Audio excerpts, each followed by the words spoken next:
The stars shimmered cold and indifferent as the fleet tore through the black. 9900 warships moved in silent formation, their sleek hulls rippling with dark energy, engines humming a frequency too low for human ears. They blotted out stars as they advanced, an iron tide with one purpose: Earth's subjugation. In the command ship, a vessel the size of Small Moon, High Strategist Caver stood by the observation window, his gaunt features lit by the faint blue glow of Earth, growing larger by the minute. His skin, dark and chitinous, pulsed with neural lines that fed directly into his battle suit. He did not blink. Blinking was a primitive function, long discarded by his kind. Eyes fixed on the target, he spoke without turning. Status. A nearby drone, suspended in anti-grav drift, responded in a synthetic tongue that resonated inside Caver's skull. Defensive grid negligible. Planetary cohesion fractured. Resistance probability below threshold. Caver considered the report with a flicker of amusement, if a species had any such capacity. Earth was, as predicted, a low-tier world, rich in minerals, biologically abundant, but tactically unremarkable. Their languages were still spoken with mouths. Their weapons still relied on combustion and mass. They had not even unified under one planetary governance. This will be swift, he said, more to himself than anyone else. Far below, Earth turned unaware. But not all were blind to the dark curtain descending. General Sofia Reyes stood in the underground command center beneath the ruins of what had once been NORAD. The room buzzed with tension, screens glowing with data streams. Live feeds showed the sky igniting over major cities. Strange lights like meteors, but too controlled, too precise. The invasion had begun hours earlier than predictions estimated. "We lost contact with the ISS 20 minutes ago," someone shouted across the room. "Confirm incoming formations over eastern seaboard. Paris, Delhi, Beijing, and Lagos," said another, his voice breaking. Reyes took it all in, expression hard as stone. Her uniform bore no insignia. There were no more nations, not in that room. Just Earth. She tapped into the secure, global channel. Her voice, clipped and steady, echoed in bunkers, war rooms, and emergency response centers across the planet. "This is General Reyes. Planet-wide contact has been established with hostile extraterrestrial forces. Code Black is active. All defense protocols are authorized. Repeat, all defense protocols are authorized." Behind her, a scientist cleared his throat. Thin, pale, with the twitchy energy of someone who lived too long in laboratories, Dr. Malik adjusted his glasses. "We need to initiate core protocol." Reyes didn't respond at once. She looked again at the satellite feed, ships moving in tight formations, descending like predatory birds. "You really think it will work?" she asked. Malik didn't hesitate. "It's the only reason we're still alive." Above, in the stratosphere, the alien fleet began to deploy. They didn't send messages. No declarations, no parley. That was a human affectation. The first wave initiated atmospheric entry, cloaked by magnetic pulses and plasma shields. In Nairobi, the sky split open with a sound like thunder on fire. Ships the size of skyscrapers drifted down, their forms angular and unnatural, casting shadows that stretched for miles. Panic surged. Traffic choked the roads. Communications fractured. But amidst the chaos, Earth fought back. Stealth drones, decades ahead of public knowledge, launched from hidden facilities. Railguns hidden in glaciers opened fire, and projectiles pierced the invaders' shields, shattering hulls. One ship detonated midair, its fragments scattering across the Indian Ocean. Cheers erupted in command centers. Hope was a fragile thing, but it was still alive. Caver watched the small flashes on his interface. A single brow ridge twitched. "They resist," he said with mild curiosity. Unexpected. The drone adjusted its prediction. Resistance probability recalibrated. Margin of error, 2%. "That's not margin," Caver said. "That's fracture." He turned away from the window, pacing toward the central hollow table. The Earth spun lazily above it, tagged with data points. Deploy dread formations to urban centers. Scorch until compliance. Within moments, the next wave surged downward. Larger vessels, equipped not for battle, but for annihilation. Their weapons systems glowed like magma veins. Entire districts of Sao Paulo vanished in moments, replaced by glass craters. Paris cracked at the heart. A black monolith landed where the Eiffel Tower once stood, drilling into the bedrock. Back underground, Reyes steadied herself against the tremor that rocked the command center. Dust drifted from the ceiling. Men and women shouted, but she raised her hand. Activate core protocol. Now, Dr. Malik's fingers flew across his console. Deep beneath the Earth's crust, something ancient stirred. An experiment never meant to be used. It had no name in public records, no digital trace. A final answer to extinction. From Earth's orbit, new signals bloomed. Artificial satellites long thought inactive, realigned. Energy surged between them, forming a lattice, then a pulse. Ships descending over the Pacific suddenly veered off course, systems corrupted. Engines died midair. Entire squadrons vanished into the ocean. Earth was not defenseless. Earth had been waiting. In the command ship, systems flared red. Kaver's voice rasped like blades. They cracked our code. No, the drone replied. They wrote a new one. Kaver stared, unmoving. He had studied thousands of conquests. Patterns, weaknesses, predictable spirals. But this was different. The Earth did not kneel. It retaliated. In a span of hours, the invasion twisted into something else. Not a campaign of dominance, but a war of attrition. Cities burned, yes, but so did landing crafts. Resistance cells struck with precision. They used the invaders' weapons against them. They adapted. Kaver began to understand. Humans were not unified because they were strong. They were unified because they had no choice. Back in the underground chamber, Reyes leaned against the table, eyes rimmed red but burning with purpose. How many down? 700 confirmed, Malik said. Maybe more. We've never seen them bleed like this. She nodded. Then we can kill them. A moment of silence stretched between them. We were always underestimated, Reyes said. By each other. By history. By ourselves. Now by them. Malik swallowed. They won't make that mistake again. No, she agreed. But it's too late for that. Above, in the void, 17 ships broke formation. Damaged, drifting, limping back toward the shadows they came from. The rest kept burning. And the war had only begun. The smell of scorched metal and ionized air had become Earth's new perfume. What was once a blue sky was now streaked with the trails of falling ships and the lingering echoes of plasma detonations. It was in this chaos, this rapidly mutating war zone, that humanity learned to fight not with strength alone, but with sheer, relentless ingenuity.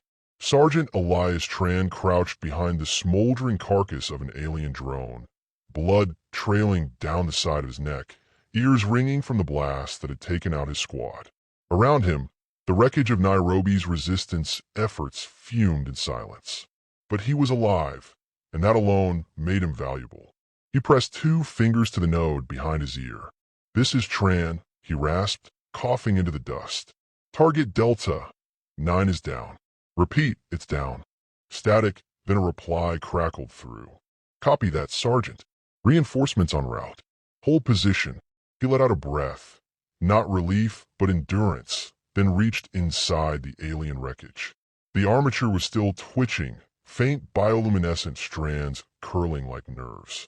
With practiced ease, he cut a strip of synth fiber from the creature's skin and wrapped it around his bleeding arm. Human tech didn't hold up in the field the way alien matter did. Not anymore. 10 kilometers below the ruins of old Paris, where centuries of forgotten catacombs ran like arteries beneath the earth, Dr. Malik stood before a glowing core, his trembling hands held steady by resolve rather than courage. The sphere pulsed with ambient power, residual feedback from the core protocol, still engaged, still mutating. Around him, the world's last scientists worked furiously. They weren't trying to understand the invaders. They were trying to outmaneuver them. They've begun to adapt, Malik muttered, watching code streams realign. That didn't take long. The assistant beside him, a young woman from Seoul with AI-enhanced visual cortex implants, tapped on a screen. They're stealing our patterns. Every maneuver we make, they counter twice as fast. But I think they're doing it wrong. Malik looked up. Wrong how? They're mimicking, not understanding. Like parrots repeating sounds. They don't know what we'll do next. They're just copying what already happened. He stared at her. A flicker of revelation took root.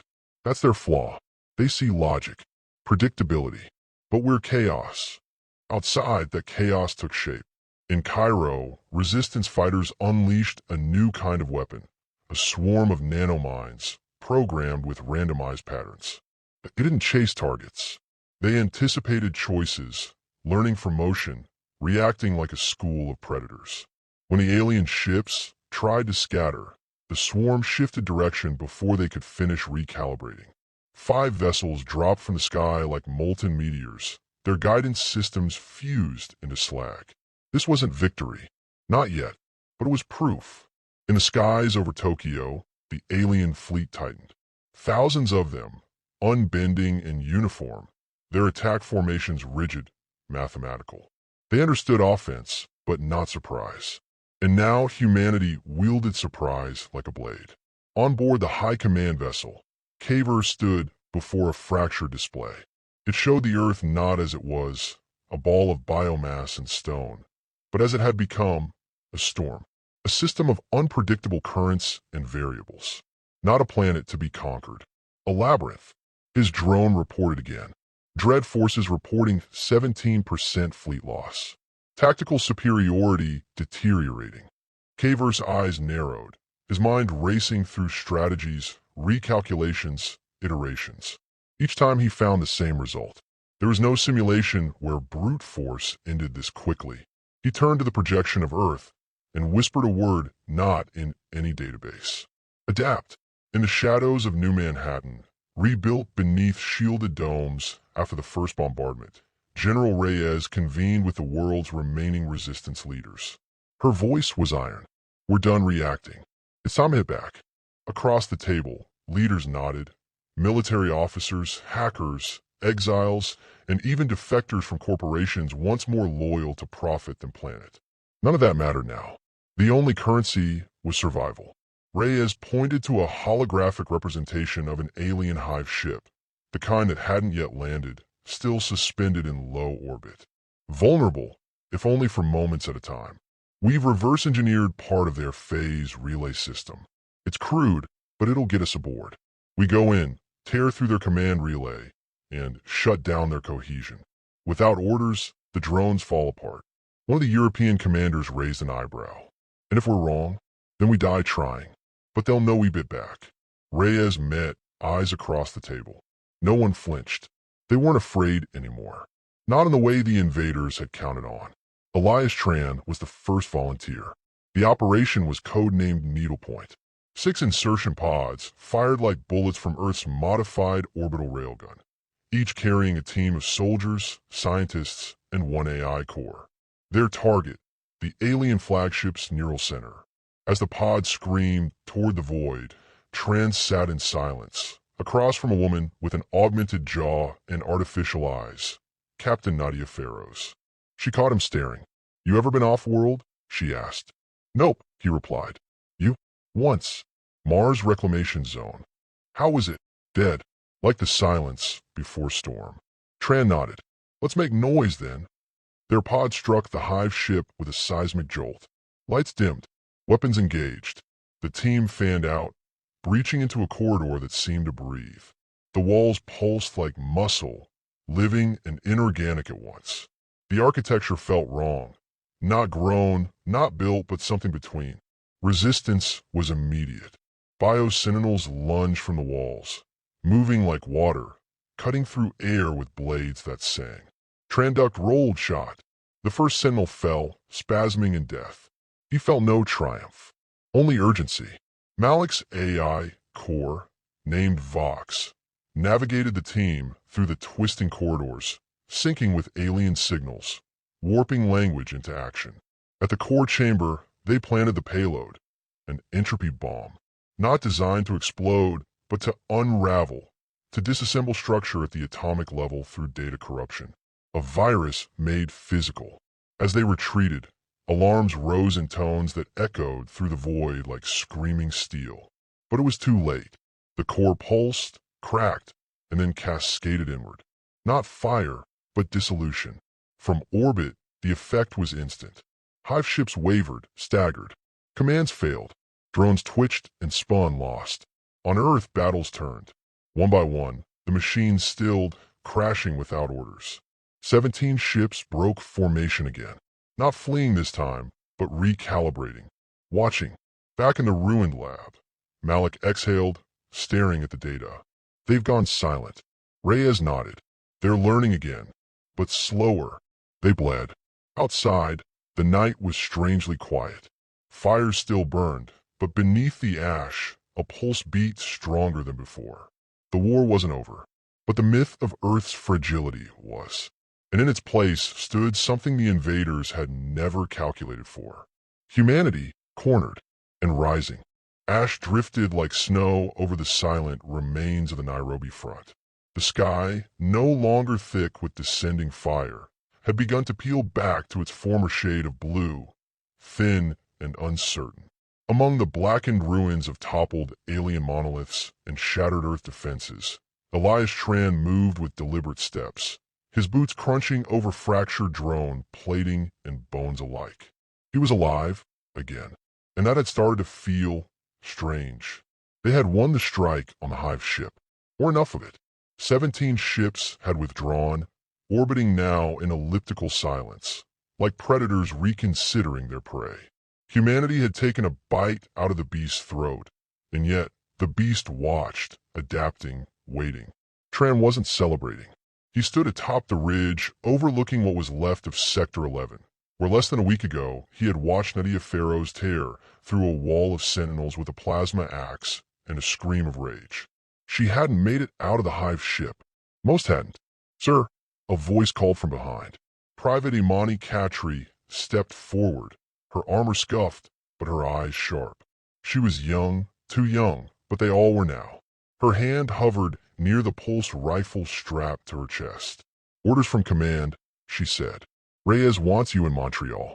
Something's happening." Tran's gaze didn't waver. "What kind of something?"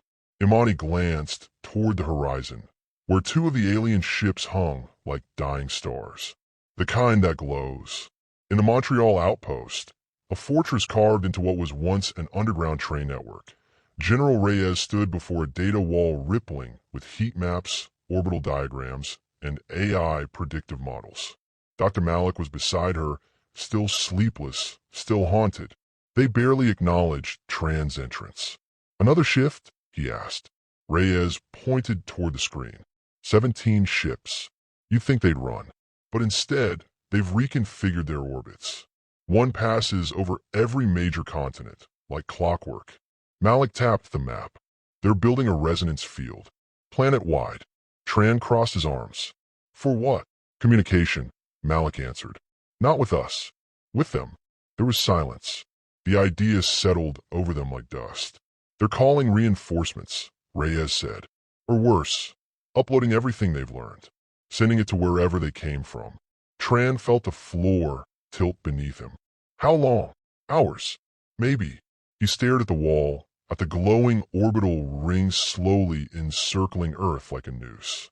Then he looked at Reyes, eyes hard. "Then we end it before they finish." The plan was madness. But madness had worked before. Using salvaged phase drives from the ruined Hive ship, Malik and his team built a prototype disruption bomb. Not entropy-based like the last, it was more elegant, more precise. A pulse of engineered instability designed to collapse the alien ship's orbit-stabilizing fields. They wouldn't explode. They'd fall, crash like meteorites into the oceans, the deserts, or ideally, deep space drift. But someone had to get close. Inside the resonance band. And there was only one known path. Through the gravity corridors the ships used for alignment. A path no human had flown. Yet, Tran stood in the modified orbital pod, staring at the narrow tunnel that would slingshot him into the center of the orbital network. Imani joined him, her armor sealed and humming. You know you don't have to come, he said. She smirked. And let you have all the glory. Besides, I owe Pharaohs. She saved me in Nairobi. He nodded. No more words were needed. The launch tore a new line across the sky, an arc of plasma and sonic thunder that cracked the clouds. Inside, Tran and Imani sat silent, breath measured, as the pod sliced through the upper atmosphere and into the corridor. Space unfolded like a wound, brilliant and chaotic. They wove between debris, static charges, the debris of previous failed attempts. No one had survived the last 3 missions along this path. But no one had flown it like this, guided by human instinct and enhanced by Vox, now uploaded into the pod's core. At the edge of the resonance band, the ship shuddered. Vox's voice buzzed softly, stabilizers holding, field interference approaching maximum. Tran's hands flew over the controls. Start charging the pulse. The central display flared red. The alien ships had noticed. One of them shifted, its shape bending unnaturally, like metal folding through gravity. A beam lanced out. Not light, but a kind of spatial pressure like a wall of invisible knives. The pod spun, alarm screaming. Imani was thrown sideways, catching herself on a support bar. We're hit, she shouted. Tran barked back. Reroute power. Focus everything on trajectory. The pod surged forward. A second blast skimmed them, peeling away shielding. The console lit green, pulse charged. Now! Malik's voice came through, pre-recorded.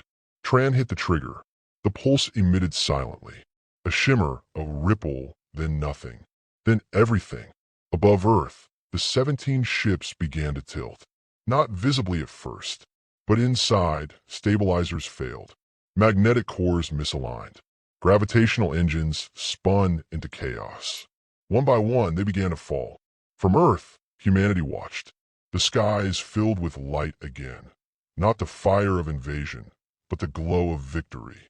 One ship plunged into the Pacific, raising waves taller than skyscrapers. Another disintegrated over the Siberian wastes. A third tore itself apart in low atmosphere, showering Europe with alien wreckage that would later be scavenged and repurposed. In Montreal, Reyes watched the feeds with a clenched jaw. We did it, she said, barely above a whisper. But Malik beside her was still. Maybe. She turned to him. What? They were learning. Always learning. What if this was the test? The first strike wasn't conquest. It was a probe. Reyes stared at the screens, where the last of the ships burned through the mesosphere like falling stars. Then let them come, she said. Next time, we'll be ready. Above Earth, in the shattered wreck of the orbital pod, Elias Tran blinked through a spiderweb of cracks in his visor. Imani was still beside him, her breathing shallow, but alive. The Earth rotated slowly below them. Did it work? She whispered. Tran smiled, bloody but unbowed. Yeah, we made noise. The stars didn't answer, but they didn't need to. For the first time in 1,000 years, they belonged to someone else. To Earth, to humanity, and to those who refused to be forgotten.